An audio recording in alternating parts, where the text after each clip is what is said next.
G'day and welcome back to the channel. We're back to the CopterPack video, and the reason I'm making this follow-up video is quite a few people emailed me and said, isn't it fake? Looks like a fake to me. So I thought we'd just take a few minutes to have a look at this video and see whether it maybe isn't what it appears to be.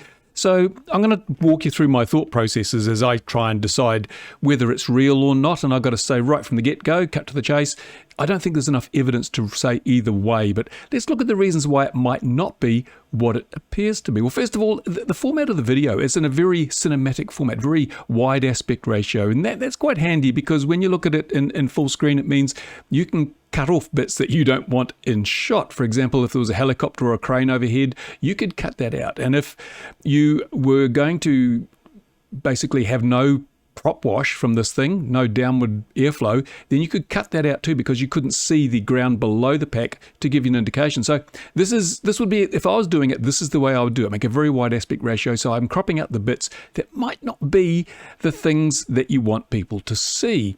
But let's just start looking on a bit and see what happens in the video. Now, there we go. It's fairly straightforward. I mean, there's the pack is, what I want to know is, no, that's all right. I guess the batteries are down here. It's supposed to, there's not many batteries. You don't need a lot of batteries. These motors look adequate. They look adequate, not too big, not too small.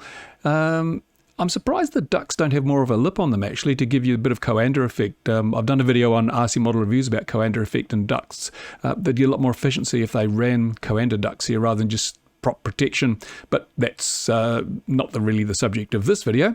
But let's have a look. Here he is. He's standing on a grassy mound here, and let's just take a look at where it's flying from. Now, obviously we're at a beach because there is the ocean, and beaches are very sandy places. And here's a walkway. This is a path that's obviously well worn, so you would expect it to have quite a bit of loose dust on the surface.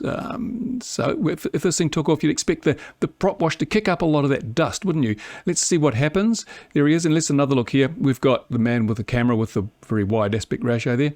And here's some grass. There's obviously sand in the background, some grass there. There's our dusty path. Got a few other things here. We've got a laptop and, I don't know, hard hat by the look of it, and people standing here.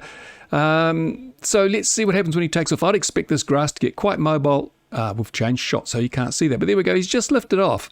And if we go back to where the camera was, a bit further, where are we? There we go. There's the cameraman. Between the craft and the cameraman, there's a lot of dusty area. I say this is the seaside. There's sand here. There's dust on this path. I would have expected quite a cloud of dust to be kicked up, which would be seen by this camera. But when we take that camera shot, if we look at the shot, there we go. He takes off and no dust. I don't see any dust being kicked up by those props. Maybe that's a clue. I don't know. Also, as I said, note here, we got a very, very wide, very thin shot of this. So we can't see anything that's really up above the guy. It does change a bit when we get more of a perspective shot on this. The camera pulls out a little bit, the guy lifts up. It's still quite possible for there to be a helicopter above this. Now, here we go. We're flying over the beach. And I notice these rotors are tilting an awful lot. There's a lot of aggressive control input going in here. I would expect to see the thing quite responsive to those inputs. And also I noticed that the guy isn't vertical, he's hanging forward. Now if you were held from let's say we had a cable attached to the back of this thing going straight up, then the CG would probably be in the right place for this angle of tilt if you were being suspended from a wire or a rope or something. Let's watch further. Example here, if you imagine if you had a wire coming up through here, this is the way you'd hang.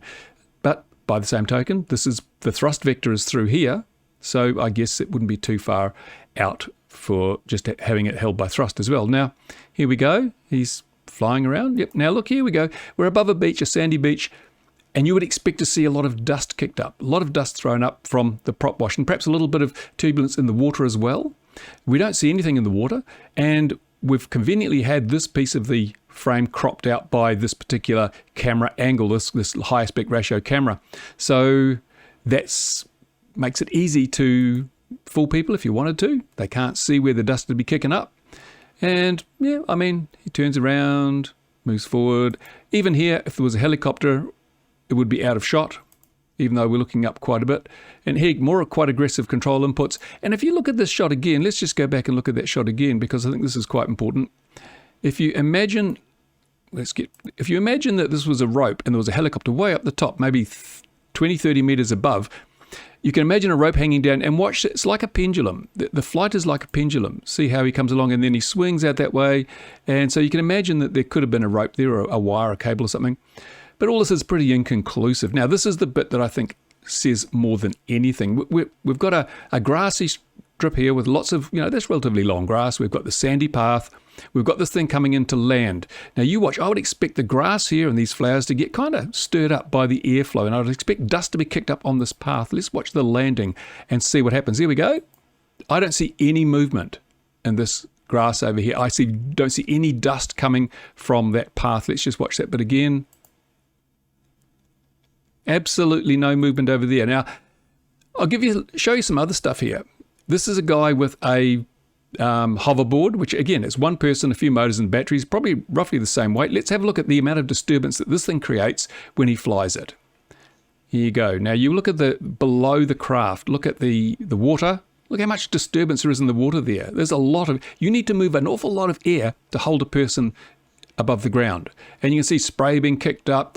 Yet when we go back to this shot of the CopterPack, there's nothing. The grass isn't moving, the dust isn't blowing.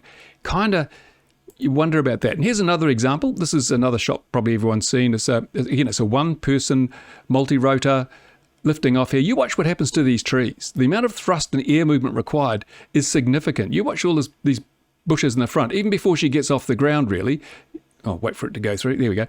Even before she gets off the ground, you'll see these trees starting to move. Look at that. See all that movement there? Massive amount of movement. And off she goes. And there is really a lot of disturbance. If we go up to here, somewhere close to the middle, you'll see in the water below. See this movement down here? And she's really high, and she's still getting a lot of turbulence in the water. You'll see when she comes around here, it kicks up again. We're getting spray. There we go. Just depends on the angle. There is a lot of disturbance. This moving that amount of air requires a lot of energy, and that causes disturbance. Another shot of that first hoverboard here. See the amount of spray being kicked up here? It is very, very high. You'd expect to see a lot of that stuff happening. And in fact, we've probably got other shots here somewhere. No, we haven't. So there we go. He's flying around still. You can see that there is a lot of movement that we just do not see in the CopterPack video. When he comes into land, there is no evidence of any air coming out of those propellers. So, and you see there's a little bit of dust here, but it's nothing. It's not what you would expect to see, in my opinion, from a craft moving that much air. I just would expect to see an awful lot more air movement going on. So, is this real? Is it legit? I can't say yes or no, but I think we have to have a certain degree of skepticism, because this whole CopterPack thing is kind of a teaser. We've had CopterPack teaser, it's a teaser, all very cinematic and things. And then we've got this video. The other thing I noticed with this video is there'll be an ad on here probably, yes. Oh, look at that. An ad for stay away from other aircraft. The one thing I noticed here is we've got this orchestral music going over the top. The soundtrack has got orchestral track. There's no sound from the actual backpack, which would also be a bit of a giveaway. If it was just spinning those props for effect, there wouldn't be the sound, the sound of the air being ripped apart to make it realistic. So maybe they just added the orchestral track over just to cover that bit up too. So they've got the very narrow aspect ratio, they've got the orchestral music, and most tellingly of all, they just don't have the prop wash. It certainly seems to me they just do not have enough prop wash out of this thing to make it fly. But hey, as I said, it's inconclusive. I'm not going to say this is a fake, but then again, I wouldn't vouch for it to be absolutely real. You can do a lot of stuff with editing, and even if there was a rope here, you can get rid of that super easy in most editing programs. Piece of cake. And let's face it, they've had 750,000 views now, and that's a lot of money in YouTube terms. It's maybe going on for $1,000. So yeah, it'd pay for the hire of a helicopter and doing all this up. And there's obviously more to come. There's more to come. And if we go to the CopterPack website, just go there for a moment, you'd expect there to be a heap of stuff, but there's really actually nothing. just nothing. This doesn't go anywhere. It's just, here you go. That's it. Just our YouTube channel. There's our contact address, and here's a picture. So yeah, I'm undecided. But you tell me, you go to the comments section on this video now and tell me what you think. Is this just one giant deception, or is this real? Is the CopterPack a real thing? Did this flight actually take place under its own power? Was it rigged? What do you think? And if the CopterPack people are watching, we would love to see the unedited version of some of this footage, showing so we can hear the noise, so we can see the prop wash stirring up the sand and the sea and all that sort of stuff. Show us that, and I'll be a lot more convinced. But in the meantime, jury's out. You guys tell me. Thanks to my Patreon supporters, you make it possible for me to make these, what would you call it, hopefully interesting little videos, thought-provoking ones.